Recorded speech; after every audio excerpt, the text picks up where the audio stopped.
Hey, salut à tous, bienvenue pour la review de l'épisode 348 de Naruto Shippuden qui est sorti hier.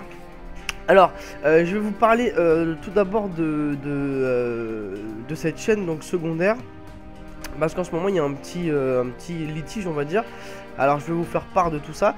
Alors comme vous le savez, les épisodes Naruto Shippuden sont appartiennent à TV Tokyo. Donc TV Tokyo qui est pour agrandir un petit peu l'affaire, c'est TF1 mais au Japon. Voilà, donc c'est une chaîne de télévision très populaire au Japon.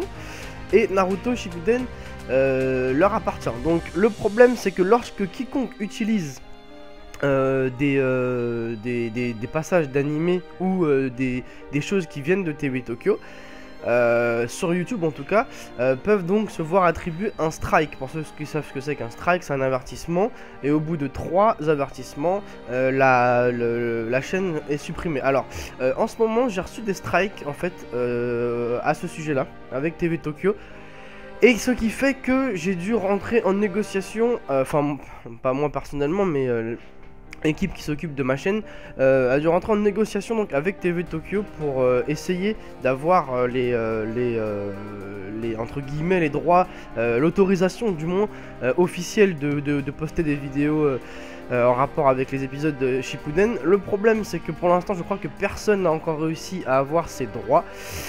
Du coup il va se passer plusieurs choses en fait. Soit la chaîne secondaire va être supprimée, donc enfin cette chaîne-ci va être supprimée, soit je vais réussir à avoir les droits, ce qui serait vraiment superbe. Je pourrais vous proposer pas mal de vidéos si jamais j'ai l'autorisation, ou alors troisième petite solution, c'est que ils ferment les yeux sur tout ce qui s'est passé dans le passé, mais qu'à l'avenir je ne puisse plus quand même réutiliser des épisodes. Donc ça va être les 3 solutions qui vont s'offrir à nous. Donc c'est pour ça que la review de l'épisode d'aujourd'hui sera sans animé. Du coup ce sera juste avec une photo en fond. Donc on parlera de l'épisode, mais je mettrai juste une photo en fond jusqu'à ce que cette négociation du moins arrive à son terme. Après je vous tiendrai bien sûr au courant de ce qui se passera. Et bah écoutez, on prendra, on ira dans son chemin qui nous sera offert tout simplement. En tout cas voilà, c'est juste pour vous prévenir de pourquoi donc il n'y aura pas de morceaux d'épisode dans cette review. Donc c'est assez compliqué hein, tous ces droits d'auteur, ces choses comme ça et tout. Alors faut bien différencier les différents propriétaires hein. Les jeux Naruto ne sont pas à TV Tokyo, les jeux Naruto sont à Namco Bandai, créés par CyberConnect 2. Donc il y a les développeurs, faut vraiment tout différencier.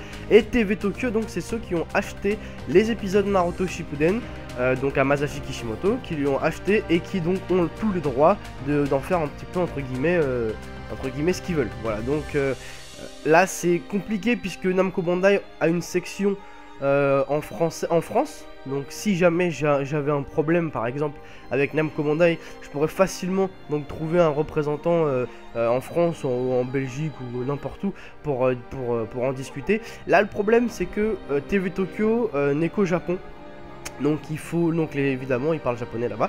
Et c'est un peu compliqué de rentrer en négociation. Mais en tout cas c'est en train de se faire. Donc je vous tiens au courant de ce qui se passe dans ces échanges avec TV Tokyo. En ce qui concerne de quoi je voulais vous parler, un autre truc oui, en ce qui concerne donc TV Tokyo, ils ont apparemment une section en France qui s'appellerait Mediatoon, pour ceux qui connaissent, je sais pas. Et justement bah apparemment va falloir aussi négocier avec eux. C'est eux qui ont les droits je crois français au sujet de Naruto Shippuden au niveau des épisodes. Enfin bref, écoutez, tout ça est vraiment très compliqué. Mais voilà, sachez que je suis en négociation, que la chaîne secondaire pourrait être donc supprimée, c'est une possibilité, comme pourrait être sauvé donc par ces mêmes gens. Donc pour l'instant on n'en sait pas plus. Bon c'est pas un drame hein, il y a pas mort d'homme, on s'en fout un peu, mais bon voilà, je voulais quand même vous prévenir de tout ça. Et on va pouvoir commencer la review de l'épisode 348 qui était d'ailleurs pas mal du tout. Moi j'ai bien aimé. Alors on va commencer tout de suite. Donc la semaine dernière on avait vu donc Toby, d'ailleurs je me pose la question de quand est-ce que Toby va avoir son masque orange, puisque là il est tout blanc. Et je me demande comment va se passer la transition. J'espère qu'ils vont nous le montrer, qu'ils vont pas juste nous montrer dans un épisode un beau jour qu'il a un masque orange. J'aimerais bien voir un peu comment ça s'est passé. Quoi qu'il en soit, il est allé voir l'Akatsuki, rappelez-vous, hein. Et, enfin l'ancienne Akatsuki du coup, celle de Yahiko, Conan et Nagato. Et il leur a demandé de rejoindre ses rangs pour les aider tout simplement. Surtout que Nagato a les yeux de Madara. Donc il voulait vraiment que l'Akatsuki fasse partie de ses plans. Malheureusement ils ont refusé, puisque l'Akatsuki est une organisation pacifique, elle veut pas de violence, elle veut rien. Donc ils ont refusé. Et dans cet épisode ça va un petit peu changer, puisque comme on l'avait vu déjà dans le dernier épisode, Danzo est un peu derrière tout ça. Ah oui, au fait je suis malade, hein, si vous entendez ma voix un peu bizarre, ça doit être pour ça.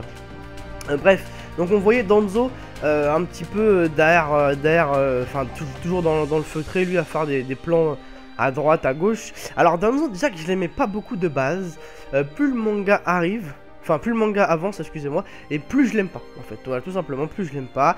Ce qui s'est passé avec Sandaime, ce qui s'est passé avec Itachi, là encore on apprend qu'il est à la tête de toutes ces histoires avec Yahiko et tout, donc franchement, je l'aime vraiment pas du tout. Quoi qu'il en soit, donc il organise un faux rendez-vous, puisque je pense que vous avez tous grillé que le mec qui vient devant l'Akatsuki pour proposer le rendez-vous était Danzo déguisé, hein, apparemment. Il propose donc le rendez-vous à l'Akatsuki, donc enfin plutôt le trio de tête, on va dire, non, même pas le duo de tête, Nagato, Yahiko. Il leur propose un rendez-vous donc avec Maître Danzo. Donc Danzo, c'est Hanzo, excusez-moi. Hanzo, c'est un peu le patron, on va dire, de ce village de la pluie. Il leur propose donc un rendez-vous. Tout de suite, Yahiko s'imagine qu'il va être officialisé, que l'Akatsuki va enfin être connu aux yeux de tous et tout. En fait, c'est un piège, puisque Danzo a capturé Conan, justement, pour avoir une monnaie d'échange. Et justement, ce rendez-vous va assez mal se passer. Alors, les amis donc de l'Akatsuki ont grillé un petit peu grâce à un petit message qu'il y allait avoir quelque chose qui allait mal se passer. Ils vont donc à la rescousse, on va dire, de Yahiko. Malheureusement ils tombent sur Toby, et là on voit Toby donc qui se bat un petit peu. Alors pas mal, hein, franchement. Déjà la combinaison du Suiton et du ciment des deux membres de l'Akatsuki est vraiment intéressante. J'ai bien aimé la technique. Et en plus donc on a le droit à un petit gameplay, j'ai envie de dire, de Toby. Alors il les éclate tous, j'avoue, hein, impressionnant. Ça, on n'avait pas vu son espèce de technique avec les plantes là, enfin avec les espèces de bouts de bois. On l'avait pas vu dans Naruto Shippuden, on ne voyait jamais l'utiliser. Et elle est franchement dévastatrice, quoi qu'il en soit. Donc malheureusement tous ses camarades n'arriveront jamais à destination, puisque Toby les a tous tués. Et pourquoi a-t-il fait ça? Tout simplement pour laisser justement l'histoire se créer, et laisser justement Nagato voir de ses propres yeux comme le monde est cruel, de façon à ce qu'il puisse dans un moment de faiblesse le récupérer de son côté. Alors après, bon, l'histoire on la connaît tous. Donc ça on l'avait vu il y a bien longtemps dans Naruto Shippuden, mais on n'avait pas vu toute l'histoire, donc c'est pour ça que j'aime bien ce genre d'épisode. Donc on voit Yahiko se suicider sur le kunai de Nagato, et on voit surtout Nagato invoquer le Gedomazo pour détruire, enfin il est tellement énervé qu'il détruit tout sur son passage. Il n'arrive pas à tuer Hanzo par contre. Alors je me rappelle plus de la technique qu'il a utilisée, mais si je ne m'abuse, laissez-moi dans les commentaires. Si je ne m'abuse, c'est la technique à Minato qu'il a utilisée. Laissez-moi dans les commentaires l'espèce de téléportation là, je crois que c'est celle de Minato, mais je suis pas sûr. Et à la fin donc de cet épisode, on voit notre ami donc malheureusement, enfin ouais, Nagato qui rejoint l'Akatsuki donc. Par contre, ce rendez-vous leur a coûté très cher, puisque des 3 leaders de l'Akatsuki, Yahiko est mort, Nagato est handicapé, et Conan est sain et sauve. Mais franchement, cette espèce de petit rendez-vous créé donc à cause de, enfin tout ça est créé à cause de Danzo. Ce petit rendez-vous leur a vraiment coûté très cher en tout cas. Quoi qu'il en soit, l'Akatsuki commence à être créé, donc Nagato dans l'ombre, Yahiko qui est donc ressuscité version Pain, et Conan qui est toujours à leur côté. Donc c'est le début de l'Akatsuki. Je pense qu'on verra un peu de recrutement dans les épisodes d'après. Mais dans la preview, on a vu que cet épisode prochain serait, je crois, un hors-série où on voit Minato qui passe au Kage. Donc ça, bon, on s'en fout un petit peu, mais espérons que ces hors-séries soient agréables à regarder, comme on en a déjà vu des hors-séries qui étaient pas trop mal. Voilà. Alors écoutez, je vais vous laisser sur ça, c'était encore un bon épisode.